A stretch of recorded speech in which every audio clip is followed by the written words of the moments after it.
नैना बहुत ही समझदार और होशियार लड़की थी। वो मयंक के साथ एक ही कॉलेज में पढ़ती थी। मयंक और नैना एक दूसरे को बहुत पसंद करते थे और शादी करना चाहते थे। मयंक और नैना के माता पिता एक दूसरे से मिलकर उन दोनों की शादी करा देते हैं और मयंक नैना को दुल्हन बनाकर अपने घर ले आता है। जैसे ही मयंक की माँ नैना को देखती है, अरे पूरी दुनिया में तुझे बस ये एक ही लड़की मिली थी शादी करने के लिए? और लड़कियां मर गई थी क्या? क्या माँ कुछ भी बोलती रहती हो तुम? नैना को माँ की बात सुनकर बड़ा अजीब लगता है। मुझे नहीं पता था कि तुम्हारी माँ मुझे पसंद नहीं करती।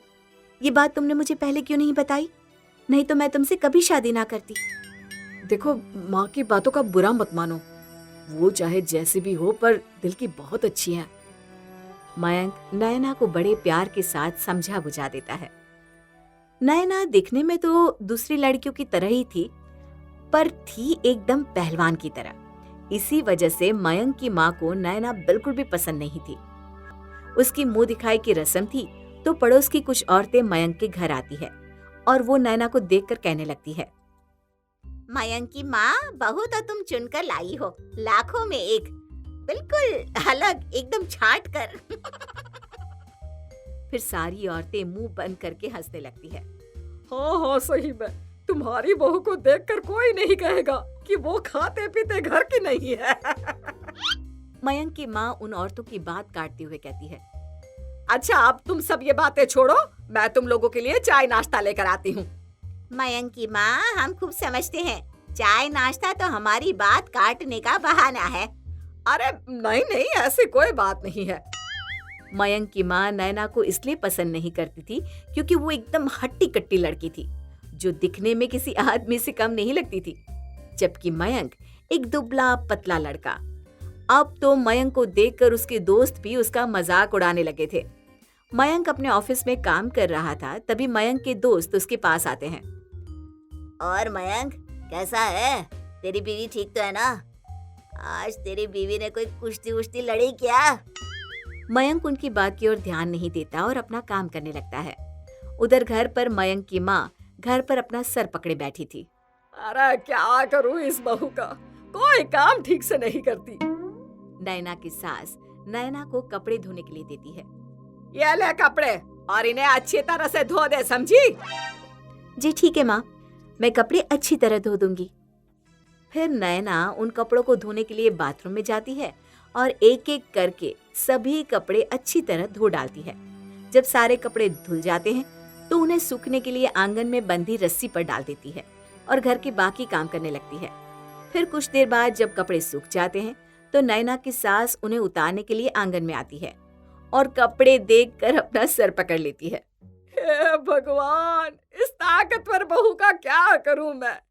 इसने तो एक भी कपड़ा पहनने लायक नहीं छोड़ा।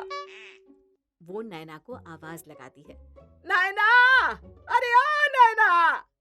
क्या हुआ माँ जी, सब ठीक तो है ना? अरे ये देख कपड़े, अब ये कपड़े ना तो पहनने लायक है और ना ही किसी और काम के। बहू ये कपड़े हैं, कोई लोहे की सिल्ली नहीं जो तू इन पर अपनी ताकत दिखा रही थी। अरे कितनी बार कहा है काम को काम की तरह करा कर, पर तू है अपनी पूरी ताकत काम पर निकाल देती है। समझती ही नहीं कुछ, क्या करूं तेरा मैं। जैसे ही मयंक आता है, मयंक की माँ सारे फटे कपड़े दिखाती है। ये देखिए तेरी लाडली बीवी ने क्या हालत कर दी है इन कपड़ों की। माँ धीरे धीरे सब सीख जाएगी। अरे तुझसे तो कुछ कहना ही बेकार है, अब पहन ये फटे कपड़े। मयंक की माँ पैर पटकते हुए वहां से चली जाती है। फिर नैना भी रसोई में जाकर खाना बनाने लगती है। खाना बनकर तैयार हो जाता है तो वो अपनी सास और मयंक को खाने के टेबल पर बुलाती है। खाना लग गया है, जल्दी से आकर खाना खा लीजिए, नहीं तो ठंडा हो जाएगा। मयंक और उसकी माँ खाना खा लेते हैं और अपने अपने कमरे में सोने चले जाते हैं। नैना भी रसोई में जाकर खाने के बर्तन धोने लगती है और जैसे ही वो बर्तन धोती है तो इसकी ताकत की वजह से बर्तन पिचक जाते हैं। हाय राम, ये क्या, सारे बर्तन पिचक गए। अब तो माँ जी मुझे नहीं छोड़ेंगी। फिर नैना उन बर्तनों को छोड़कर चुपचाप जाकर सो जाती है। अगली सुबह जब मयंक की माँ चाय बनाने के लिए रसोई में जाती है तो बर्तनों को पिचका हुआ देखकर उसका सर चकरा जाता है। ये बहू ने तो सारे बर्तनों का नाश कर दिया। अब तो मयंक की माँ को ये सब सहने की आदत सी पड़ गई थी। एक दिन की बात है, नैना घर का कुछ सामान खरीदने जा रही थी। तभी कुछ गुंडे नैना की सास की गर्दन पर चाकू रख देते हैं। ए बुढ़िया, जितना भी तेरे पास सोना और कीमती सामान है सब निकाल। मैं अपना सामान नहीं दूंगी। ए बुढ़िया, तुझे अपनी जान प्यारी है तो चुपचाप सामान निकाल कर हमें दे दे। बुढ़िया रोते हुए अपने गले से चेन निकालकर गुंडों को देने लगती है। तभी नैना एक जोरदार घूंसा गुंडे के मुंह पर मारती है। अरे मर गया मेरा दांत। ये। तभी दूसरा गुंडा आकर नैना पर जैसे ही हमला करने वाला होता है तो नैना उसे अपने दोनों हाथों से पकड़कर जोर से जमीन पर पटक देती है। ओए ओए ओए, मेरे कमर मर गया। अरे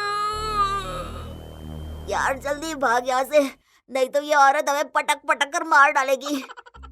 और फिर जैसे ही वो दोनों गुंडे सारा सामान छोड़कर वहां से 9-2-11 होकर भागने लगते हैं, तभी नैना भागकर उन दोनों को पकड़ लेती है। भागकर कहाँ जाते हो? अभी तो तुम्हें तुम्हारे ससुराल लेकर जाऊंगी मैं। अरे बहन जी, हमें छोड़ दो, हमसे गलती हो गई, हमें माफ कर दो। हम आगे से कभी किसी के साथ ऐसा नहीं करेंगे। गलती तो तुमने की है, अब उसकी सजा भी तुम्हें भुगतनी पड़ेगी। फिर नैना दोनों गुंडों को उनके कॉलर से पकड़ती हुई सीधा पुलिस स्टेशन ले जाती है और उन्हें पुलिस के हवाले कर देती है। मैडम, इन गुंडों को पकड़कर आपने हमारी बहुत मदद की है।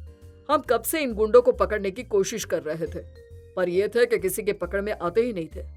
पर आज इन्हें पकड़कर आपने हमारा काम आसान कर दिया। आपका बहुत बहुत धन्यवाद। सर, ये तो मेरा फर्ज था जो मैं अपने देश के काम आ सकी। नैना की सास पुलिस से नैना की तारीफ सुनकर फूली नहीं समाती। वो नैना को अपने गले लगा लेती है। मैं ही तुझे समझ नहीं पाई, पर आज तेरी ताकत की वजह से मेरी आंखें खुल गई। मुझे माफ कर दे बहू, मैंने तुझे पहचानने में भूल कर दी। नहीं नहीं माँ जी, आप ऐसा क्यों कह रही हैं? अगर आज तू ना होती तो ये लोग सामान तो ले ही जाते हैं, पर शायद मुझे भी मार डालते। आज तूने मेरी जान बचा ली और साथ में सारा सामान भी उन गुंडों से बचा लिया।